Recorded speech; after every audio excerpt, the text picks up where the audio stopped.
Hey, this is John. Thanks for joining me for this video. In this new video series, I'm going to be building the Moebius 32nd scale Battlestar Galactica Colonial Viper. Now this is a really cool kit. Cool because of the subject. The kit is a little rough around the edges in places. I've built it before and I was pretty happy with how it turned out. I learned a lot from building it. It does require a little bit of elbow grease. It's not the worst kit I've ever built, certainly not the best, but it turns out looking like the Viper. And if you're somebody who's my age, this came out when I was a young teen, preteen, young teen, so it really imprinted strongly in my mind. So I'm really looking forward to this build. Now, just to take a brief look at some of the parts. The casting is fairly good. There's good surface detail. There's good panel line detail on it, but there's plenty of surface detail, as you can see right here. It does have a pilot with it. It's not the greatest sculpt of a figure ever, but I'll have to make do with it because as you'll see, there's not much of an option to build it without a pilot, without going into some crazy gymnastics to get another seat in there. Now the primary focus of this video is going to be getting the cockpit prepared and installed inside the fuselage halves. And as you'll notice, there's not a lot of detail to the cockpit. There's a little bit of raised detail, but not a lot. And the kit, it could use, I think it could stand. I wish they would have done a little better job on the cockpit, but it is what it is. Another thing that it lacks is a seat. Now it has a place that the pilot can sit right here, but there's no proper seat. So earlier I'd mentioned possibly cutting open the cockpit canopy and displaying the interior. The reason I'm hesitant to do that is several. If the cockpit canopy is open, it's not as likely that the pilot would be sitting there in it. I think it just looks kind of weird to have it open with a pilot in it. If the pilot's in it, he's going to be ready to go with the canopy shut. If you ever watched the show, you'd recall that. But there's a couple of other reasons that I'm not sure that I'm going to open up the canopy. Now, I'd already mentioned the pilot, which is a little suspect. So if it was opened up, you'd be able to view him a little closer, which I don't know would be a rewarding experience. But the other reason is these landing gear. Now, I know that this is the way they were on the show, but whoever did these at the time, you know, they look like tanks.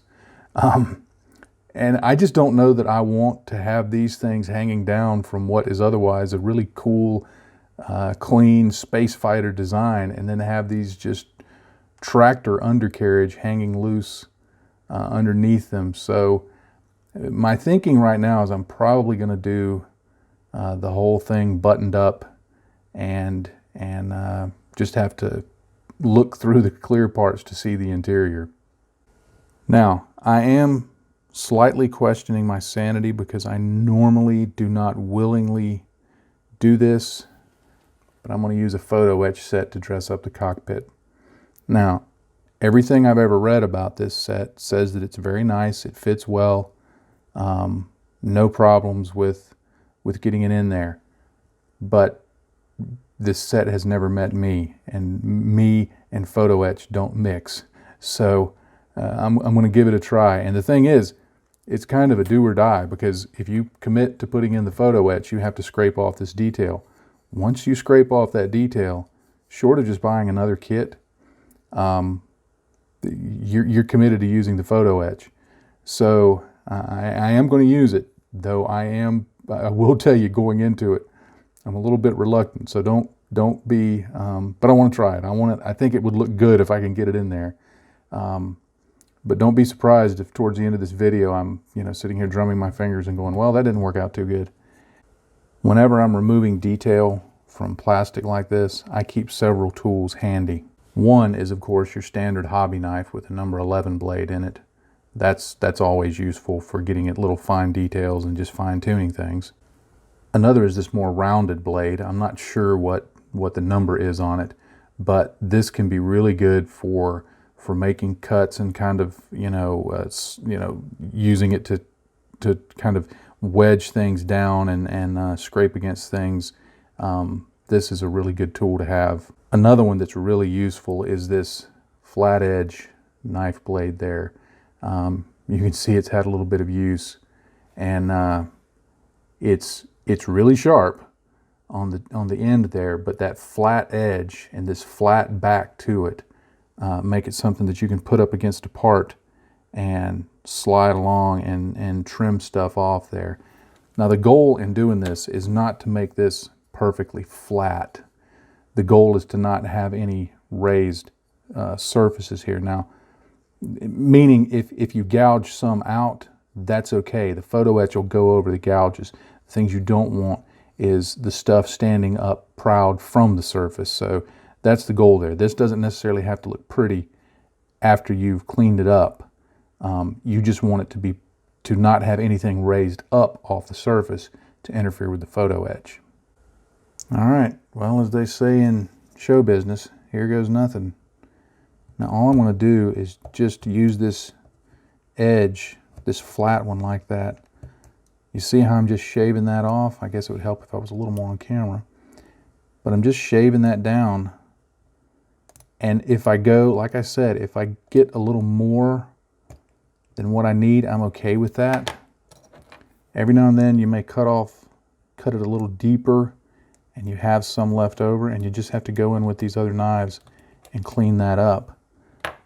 But this is the whole process. I'm just putting gentle pressure against it. I'm not pushing real hard. I'm letting the knife do the work. And I'm just scraping that detail right off of there. One other tool I forgot to mention that comes in real handy is this sanding stick thing. It has a belt around it. Now, it's not motorized or anything, but you can sand a little bit with this fine tip, and then once you use up part of the sandpaper, you just rotate it around. But it's really good for coming in here when you're wanting to clean it up and just kind of sanding away like that. It gets into areas that otherwise you wouldn't be able to get into with your traditional sanding sticks and sandpaper. All right, as they say in poker, I'm all in. In real time, that took me about 20 minutes, and it's rough looking, but I'm okay with that, because when I start test fitting the photo etch, if I see that anything needs any adjustment, I'll do it then. Most of the work was done with the flat-edged knife. You can still see the dust on it right there. And some of it was scraping, say like right here, scraping down to get details off. Other times I would scrape the other way, using it almost like a plane, just smoothing things out and getting it down most of the way where it was off. This little lip around here made it hard to just go in at if that wouldn't have been there, it'd have been easy to just go in at a straight angle, but I had to kind of dig in and then try and lift on it. So you have to just work a bit at a time. And then aside from a few adjustments with the other two knives, the rest of the work was just done with this sanding stick, just sanding that off. So like I said, it didn't take long, but the whole time I'm doing it, I'm going, well, you may be screwing up, but we'll see. All right, when I'm cutting photo etch, I like to use this kind of blade right here, because what I can do is just line it up on my cutting mat like this. Make sure I've got it straight along the edge and just kind of rock it back and forth like that. And that'll cut it, cut the little connector fairly simply and easily. Now, you can use a number 11 blade if that's what you've got. You can use anything. I've seen purpose-built tools for it. This is what I've used over the years, and I like using it. I try to orient it so that the knife is parallel part is parallel with the knife's cutting surface. This photo etch is fairly thick, which I actually like. When I've used quite, I don't want to make it sound like I've never used photo etch. I've used quite a bit of photo etch. I've used enough photo etch over the years to know I don't like it. But this is quite thick, but it works pretty well. And you see how easily I was able to just cut that right there, if that was on camera. Sorry about that. All right, the next step will just be to clean up. There might be little burrs along the edge. So I just use this little file to sand those down. And you can feel where they are by touch. You know, even though they may look like it's smooth, your finger will tell you where they're at. You definitely want those out of the way, because otherwise you may not get a good fit. And fit is the key thing when you're working with photo etch. Most photo etch that you're going to need to fold has fold lines built into it. So all I do, there are purpose-built tools for folding, but I usually just use my tweezers here and fold it over like that.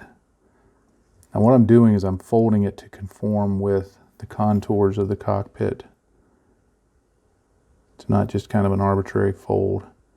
And then this one here, I'm just going to do that. Now that joins the parts together, and it should fit on the inside, and then I'll make adjustments when I start to glue it in. Now the key to happiness when it comes to photo etch is test fit. And I'm just going to take this and I'm going to set it in there, and I'm just going to see how it fits. Now what this allows me to do is to make any adjustments that I need to in terms of how it's setting in there. And I apologize for covering this up, but what I'm doing is I'm just pushing it down against it, and it actually fits pretty darn precise. That's impressive. One of my biggest gripes against photo etch is that very rarely, honestly, does the stuff really fit. So I'm quite pleased with this. Now, what I've got to do is I've got to cut off the part that's going to go up here, and I have to test fit it to see which order I should put it in, whether I should put this in first and then put the other one in, or put this in first and put this around it. So let me fiddle with that a little bit, and then I'll come back and show you gluing in some parts. All right, it looks like gluing on this part is going to be the right route. I'm just using Gorilla Super Glue.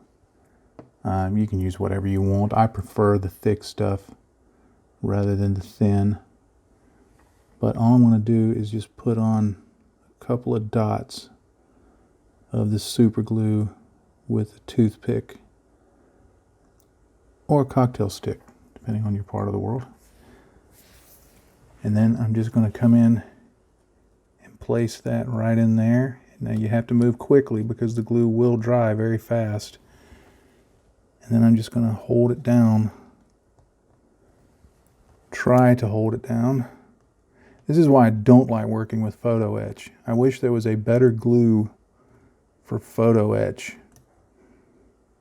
But I'll hold that there, and then I'll go back in once this part dries and make adjustments to that part over there that's not conforming like I want it to.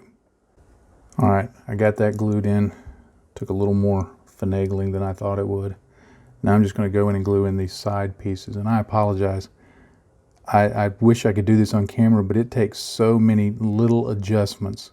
But the process is going to be putting a few dots of glue on there. I try to get one part in place, because when you're using super glue, when you want it to dry fast, it doesn't. When you don't want it to dry fast, it does. That's just the way it works. But I'm going to go in here and I'm going to get this side in. I'm going to try and get this lower back part in place and glued in, and then using a combination of my tweezers to expose some of the back of the parts and my toothpick, I'm just going to go in and put some glue along some strategic places and get that glued down and conformed to the contours of the cockpit. And I'll show you what that looks like on the other side. Okay, I have to tip my hat to the makers of this photo etch set. I'm gonna give them a shout out, Paragraphics.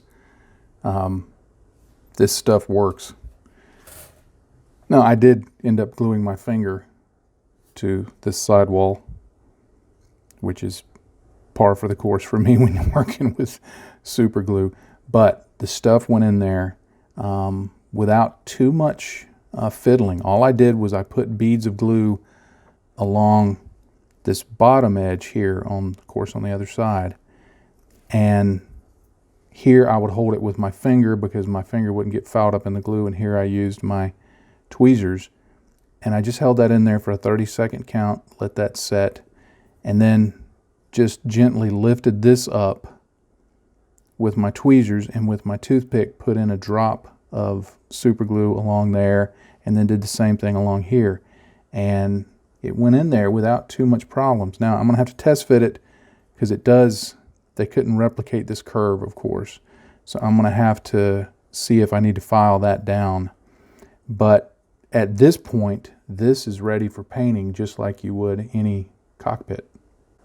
Now there's still some remaining photo etch parts, of course, like this, and they go into the various gaps. Now if you were going to be lighting this, you would need to cut out those areas where the plastic is, but I'm not going to be lighting it. But these will be painted separate from the rest of the cockpit and then detailed, and then before assembly you put the corresponding pieces of this film sheet behind each of these and then glue in those individual pieces, so when they're all together it looks like you've got all these little gauges and dials going on. So I'm going to get this other photo etch prepared for paint. Okay, I've got all of these parts, little parts removed, and I've stuck them to this piece of tape, and I put their corresponding numbers on them so I'll know which one is which. And I'll get all of this primed and start the painting. All right, I used a rattle can to prime everything. I used the mahogany colored Mr. Surfacer. I wanted to use a hot primer like that, not an acrylic primer, because when you're priming photo etch, if you use a weaker primer, especially if you're going to do dry brushing over it, which I am going to do, some of those, I've had cases where acrylic primers, when I dry brushed over it, would come up. There's no guarantee, you know, you watch, I'll be doing it on camera and this one will come up, but I'm trying for the averages here. After it was painted, and you can see the brown color there.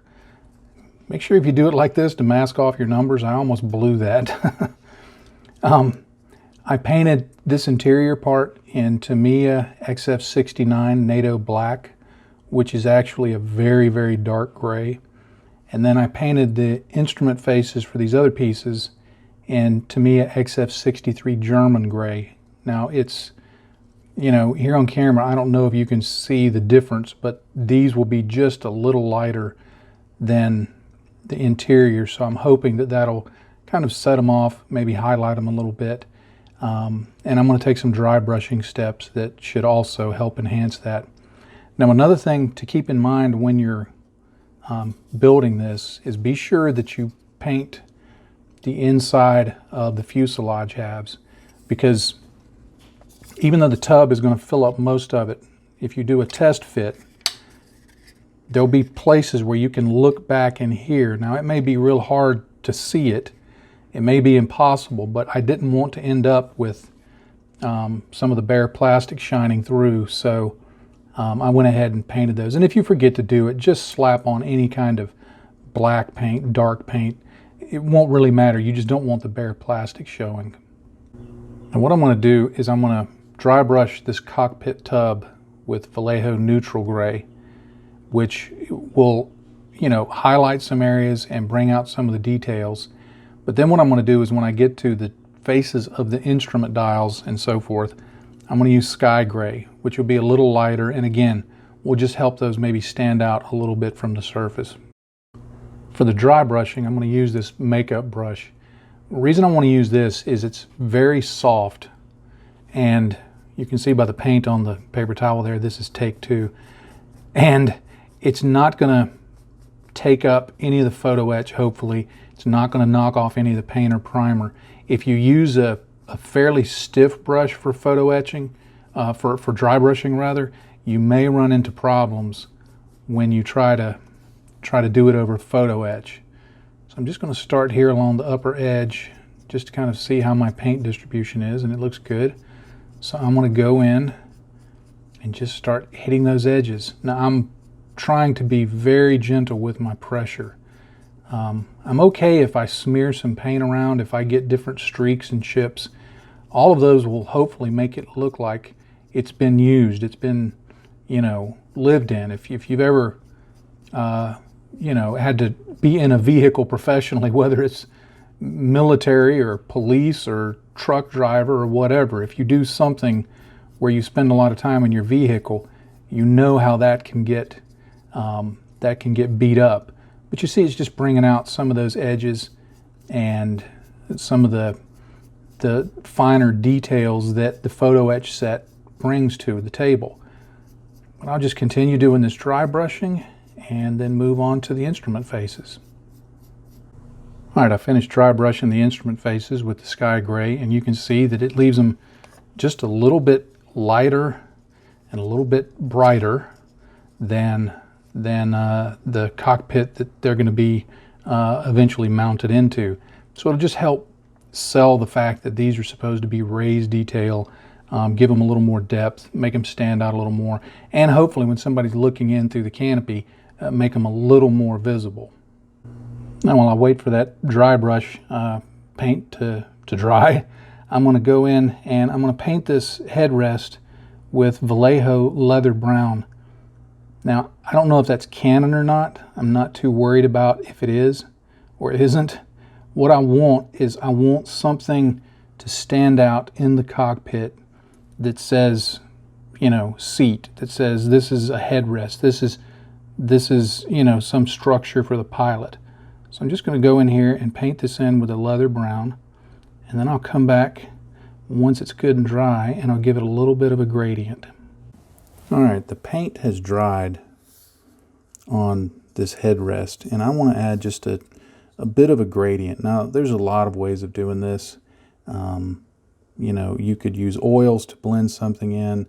You could do wet blending. You could do two-brush blending. You could do an airbrush.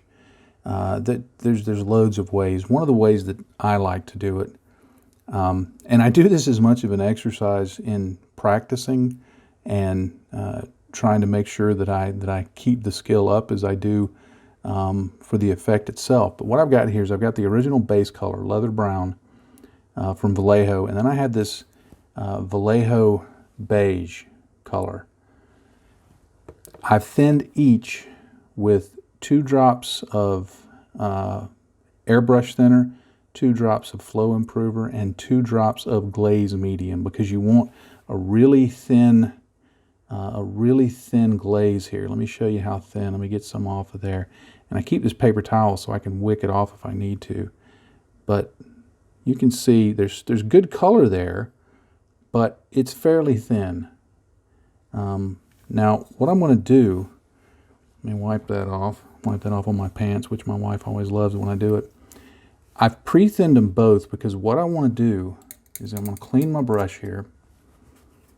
Now I've got the base color right here.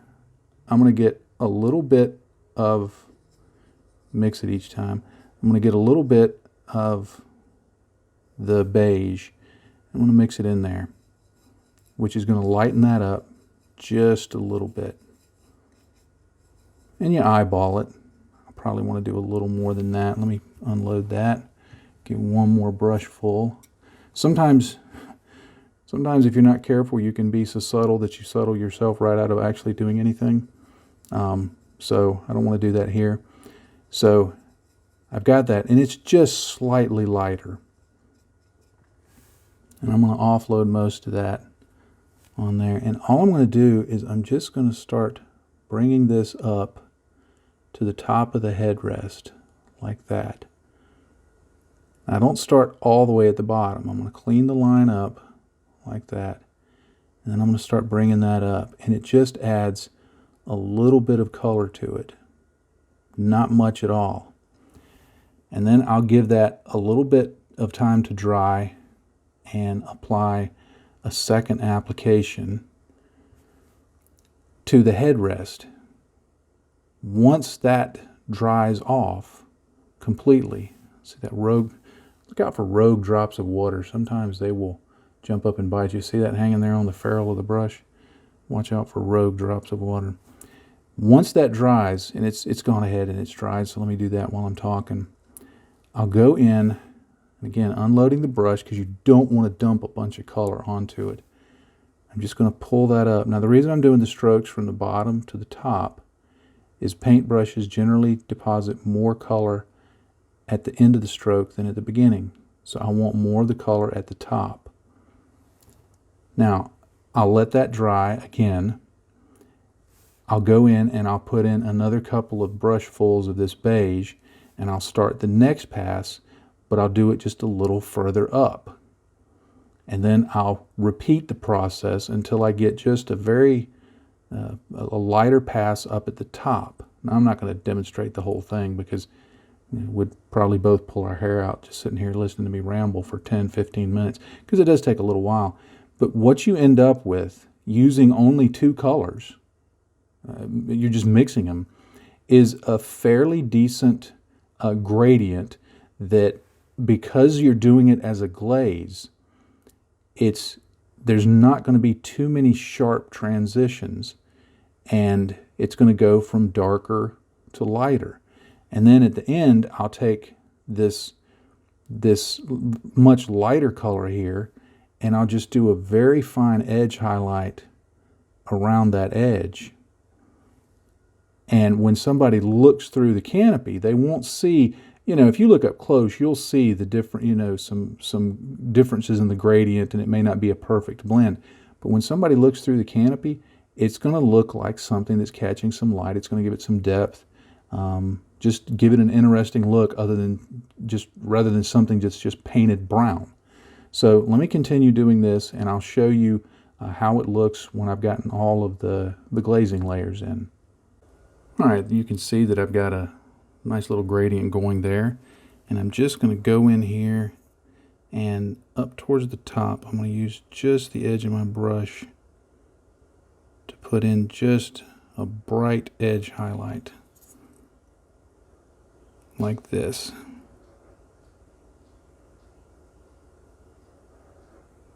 It's a little heavier than I want, because I'd normally be about half an inch from this doggone thing, but you get the idea. Gives it a bit of a bright edge highlight. I may go in there and clean that up with my leather brown, but when somebody looks into the cockpit, they'll see a nice edge there. Now, you can, if you want the blend, no miniature painter is going to look at this and go, hey, that's a great blend there. And it's not designed to be that way. This is going to be inside the cockpit. It will convey that there's some kind of light source, there's some kind of texture, there's some kind of depth going on there. So you could take the leather brown that is the base color and make a very thin glaze and glaze that over the whole thing, and that'll help with the blend a little bit. Like I said, I'll probably go in and clean up this line where I can get up a little close to it, but all that does is just give it a little bit of an edge highlight to make it to make the details stand out. So I could have used a wet palette to do all of this. I'm lazy. I rarely break out my wet palette. I just find that thinning the two colors down between these two palette wells like that seems to work fine for me. And once it's under the canopy, it'll look like a leather headrest, hopefully. Okay, the next thing I want to do is, if you see, like right along here, there's some little cast-in switches, just little bumps that are supposed to represent switches or things like that.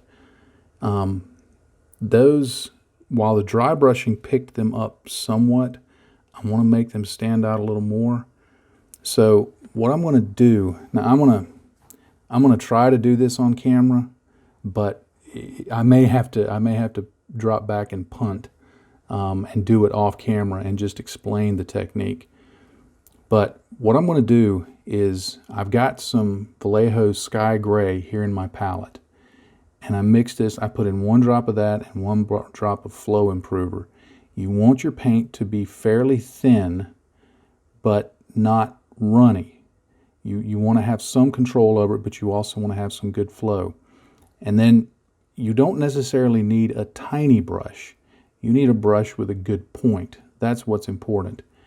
Now, I've cleaned my brush off because I don't want any other paint on there. I've gotten rid of the water that's in it. I've got this, let me put this on camera. I've got this paper towel over here, and I'm going to wick that off to get that water off. And then I'm going to do something, some of you may know about doing this, some of you may not.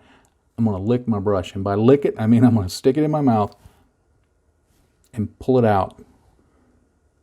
And that's going to give me a really sharp point, as you can see there. Now I'm going to get some paint on the end of the brush, and then over on this paper towel, I'm going to wick off most of it. Now, I'm going to have to get in here close. I don't know if this is going to be in focus. I'm going to try to make it in focus and not bump the camera with my Optivisor, but using just the edge of my brush, I'm going to put just a hint more color on there, like that. And you may have to go back over this several times, but what you're wanting is just to add some additional color so that when somebody looks from the outside, they see the switches. And like I said, I'm going to have to do this a few more times to build up that color. You want it to be thin so that it flows off the brush, but not so thin that when you touch it, it'll flow around it. You're almost dry brushing it. So I'm going to go back and do the rest of these little switches and give them just a little more color, so if somebody examines it up close again, they'll see what's going on, and it'll look like switches. And you can do these with different colors if you want. If you are going to do different colors, I recommend doing a light color like the sky gray or the white first, and then putting the other colors over it, because those colors will need a lighter background so that they show through.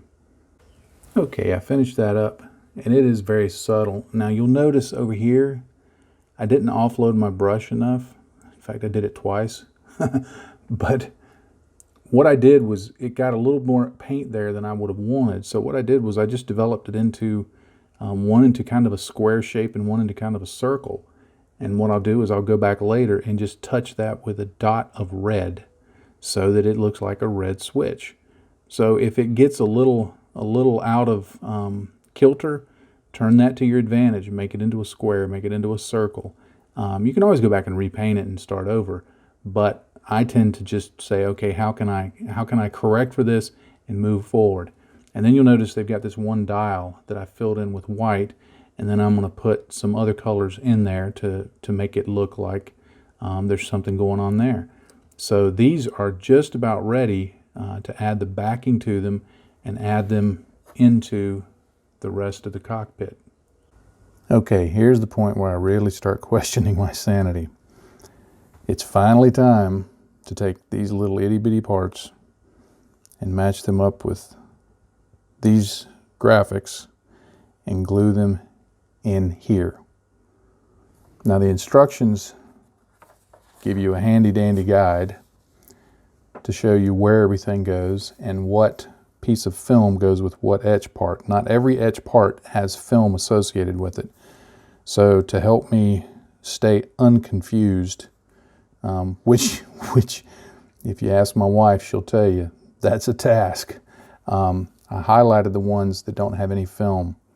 But what I'm going to do is I'm going to do these one at a time, and I won't be able to show them all on film because it's going to take a little while, but I'm going to show a couple of them so that you can maybe decide if you want to do this. And please don't hear that I'm saying this is not a good set. This is a fabulous set. So far everything has fit nicely. It looks great. It goes together well. Honestly, this is about the best photo etch I've ever used. But I am ham-fisted when it comes to photo etch. So my hesitation is not with the set. My hesitation is with my shaky hands. So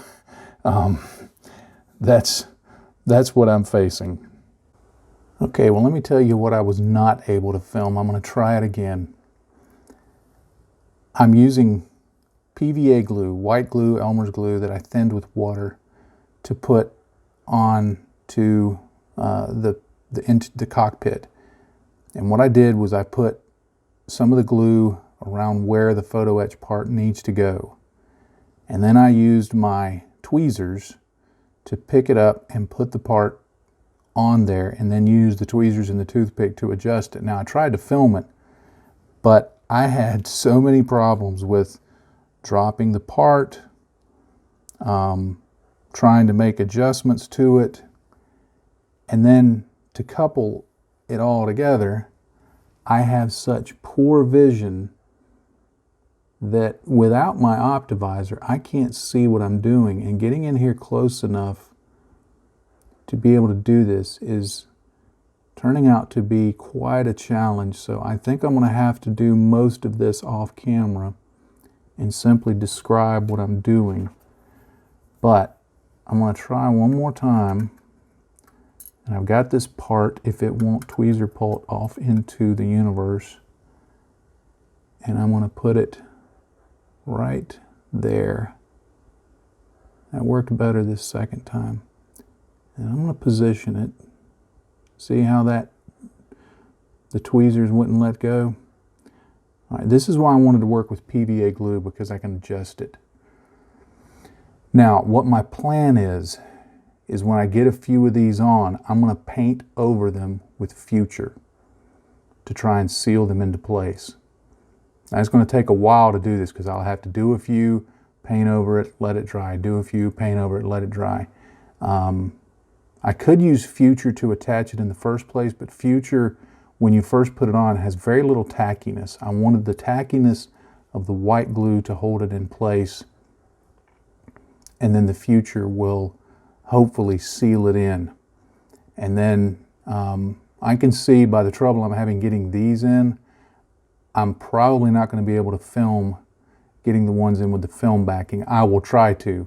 So I can tell you right now, if you see this in the video, you'll know I was able to do it. If you don't see it, well, I'll be apologizing in probably the next segment. So I'm just going to continue working through and get this done. Okay, before I even got started, I need to interject to point something out that I had wondered about. This is photo etch part number 17. It's going to go back here at the back of the cockpit tub. This is the film piece, E, that goes under it. Now let me just slide this up here. Do you see the problem? Even though it's not perfectly aligned, the film piece is wider than the photo etch. Now, that's not a problem, really, because now I know I need to cut it smaller. I considered gluing it onto the piece and then cutting the whole thing out, but I thought that hold may be so fragile that it won't work. So what I'm going to do is I'm going to cut this piece out a little smaller than what it is, and then I'll just have to go through a process of testing it. Let me get this on camera. Testing it behind this and trimming it away until none of this, the backing, will be seen outside of those edges. And then I'll glue this to this with the PVA glue, and then I'll glue it into the cockpit. So let me get to cutting, and hopefully I can be successful enough to at least show you this one, and then probably take the rest of the day to get through the rest of them.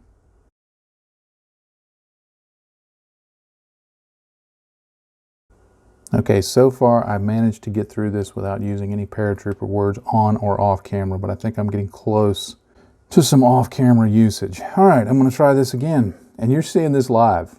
This is me at work. This is Mr. YouTube model guy.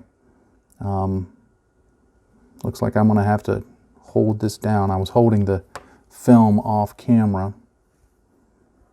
with the tweezers, but it looks like I'm going to have to hold this down. I'm going to put the PVA glue on here. See, this is why I don't like photo etch. I've never, ever run into photo etch that at some point didn't get so fiddly that it made you question, is it really worth it? And I'm really questioning my sanity at this point. All right, let's flip this guy over. And he's crooked. All right. I'll make some adjustments. And not only do I have vision problems, but my hands shake, and occasionally, I don't know what you call it, but I call it a hiccup. Occasionally I'll be working and my fingers will just do like that, and I'll drop parts. Okay. All right. Well, you've seen it live and on camera, folks. I finally got this stupid thing together. I'm going to let this dry for a little while. I'm going to put some Future over the back of it, and then I'm going to glue it in here just like I glued in that other part. And I'm probably not going to film it because I don't think I'm going to be successful at maintaining my non-paratrooper word count any longer. But I'll get this in there, and I think I'll just show you what it looks like when I'm done getting it in there. Okay, there it is. Now, as much trouble as it was to get it there, I will say I like the look of that. And I think when I get all of them in, I think it's going to look pretty good. I'm yet to determine if I think this was a good idea, because when you get to the final result, maybe I'll look at it and go, yeah, it was worth the effort. Maybe I'll look at it and go, I don't know. But I do like the way that looks. So I'm going to continue and do the rest of these like that. And I just put it in with the PVA glue. I haven't put any Future over it yet. I want to give it some time to dry. So I'm going to continue working on this and get them all in there. And I may break in every now and then if I run into something that needs to be noted. I already noticed that what I'm going to need to do is, after I get them all in, I'm going to need to go back and do paint touch-ups, because as I'm handling this photo etch, some of the paint is starting to come off and little tiny flecks of the brass are starting to show through. So I will need to do some touch-up, but that won't be a problem. Okay, here's a quick, I guess you'd call a process note. I got the film in for that front panel. I chose the option that has the Cylon and the crosshairs, so to speak, which I think looks pretty cool. Nobody will probably ever notice it though. That's cut out from here. Now, the instructions show adding the film after putting in the main photo etch. They don't, that I can see, unless I just completely missed it, they don't show putting this in. I realize that it's got these little, and it gives you 5 different options, which is really cool. It's got these little gauge markings right here, which are supposed to go here, which of course means I should have put that in before putting on that photo etch. Now, I'm kind of glad I didn't, because I worry that in painting it and dry brushing and all the other things, it would have created problems. And I don't know that I could have masked over that without pulling a bunch of stuff out. So what I did was I just trimmed it away until I could fit it in there. And it's fairly precise, and when somebody looks in, they won't see the little bit of wonkiness. At least I hope they won't. And then I'm not even going to worry about putting any kind of, I may drop some color in there, some paint, just so that it looks a little different, but I'm not going to worry about trying to glue those little tiny bits in there. But that's something to think about. You have to decide, if you're building this, do you want to put that film in before you put this large photo etch part along the front of the cockpit, or do you want to put it in later? If you're brush painting this, remember I airbrushed the dark colors on this. So if you're brush painting it, it may not be a big deal. If you're airbrushing it, you may have to figure out, do you want to mask it and then risk the mask pulling the film part out? But it's something to think about when you're building it. It worked out in the end for me. It looks pretty good. But I'll continue putting these in and show you how that looks when I'm done. All right, it's done. It took me a good minute to get them all in there, and I ain't gonna lie, I had a little bit of problem. Now, part of the problem is this, my hands tend to shake. They're okay now, but some days they're a little worse. So I always have a little difficulty with that. I continued on doing what I talked about. I used the thin down white glue to get it in there initially, let that dry, and then I slapped a butt ton of Future on this thing to really try and lock it in. And then once the Future dried, I went over everything with just brush painted on some matte varnish so that it wouldn't be so shiny. And it looks, well, you decide. Let me get it focused in here, pardon the bump of the camera. But it looks okay. I wish now I would have done it a little differently. As I was working on this and examining where I was having issues, I think if I would have glued on the smaller parts to the larger parts when they were still just laid out flat, and then glued in the pieces of film from behind in the major openings, and then only later glued in the smaller ones, I think it may have worked a little better. On this one in particular, those, and again, pardon the bump while I focus the camera. That one in particular, the film behind the photo etch part kind of fell back. It's tilted back a little bit. Now, when it's in the fuselage, you won't notice it, but it's definitely not perfect. So it is what it is at this point. Okay, the real acid test is how does it look in the model. You can see I've just test fitted everything together here. And while I don't know if it shows up much on camera, if you look at it in the right light, you can see the gauges and the dials, and it does everything I think it's supposed to do if it's not lit. It shows a good level of detail that wouldn't normally be in the kit, just with the kit plastic. You're not going to see a lot of it, but it's there, and if somebody does make a close examination, it's going to look pretty good. And thankfully, it kind of masks the faults and some of the problems that I introduced with my own shaky hands and just honestly just a lack of patience for doing this. All right, I think I'm going to call that a video. I accomplished what I wanted to do, which was just to take a look at the parts, kind of go over a little bit of the build plan, and then get this cockpit together. Now, you know, please don't hear what I've said about the photo etch parts to think they're, again, I've said this before, that they're not good. This is honestly one of the best, if not the best, photo etch set I've ever used. To me, is Spitfire, their 32nd scale Spitfire. That fit tremendously well. This fit really well.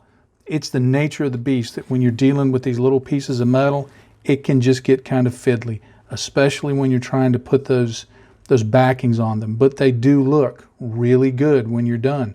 Much better than the kit part. So I would, if you don't mind using photo etch, or if you want to improve the look of the cockpit, I would definitely say get this. I've seen them all over eBay and Amazon. You may be able to get it directly from the manufacturer. I'll show the photo etch set, and you can see there the domain name, paragraphics.biz. This is a really good set. So please don't hear me saying that there's any problem with the set. Any problems with how it looks is purely my fault and these hands.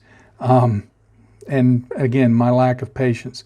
It does look really good. And if you're going to light this, you definitely want to have this set in there, because If you cut out the plastic from behind and the light shows through those various dials and gauges, which is what they're designed for, it's going to really, really pop.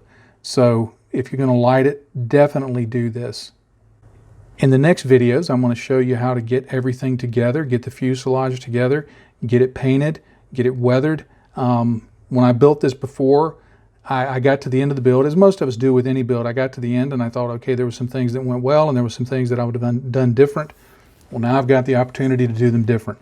So I'm not sure if this is going to be it'll probably at least be 2 parts, more likely 3 or even 4, because there's quite a bit to do with this model to really get it looking really cool. So please be sure and subscribe right down there and click the little bell icon so that you'll know when I have new videos out.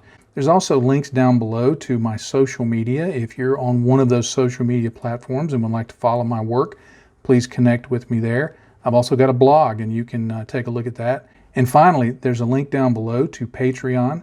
I do have a Patreon account. I would be most grateful if you would take a look at that, click on the link below and go see what I offer there. There's more updates that are given, photos and text. There's a bi-weekly build calendar update that I kind of inform the patrons what's going on with my work. For the $5 and $10 level, there are exclusive Patreon videos where I pick a kit and I build it, paint it, weather it, do all the things that I do, and that's especially for the patrons. It's not available for free. It's especially for being a patron as a way of telling them how much I appreciate what they do for me. And of course, if you are a patron, thank you so much. I really appreciate it. As I've said before, y'all make this possible. My family's grateful for it because honestly, we couldn't do the things that I do if it weren't for additional support, because we just couldn't afford for me to do it at the pace that I do it with the materials that I do it on our own. So thank you very much. All right, and as a final word, I always say in this hobby, if you're not having fun, you're doing it wrong. Happy day to you, friends. Bye-bye.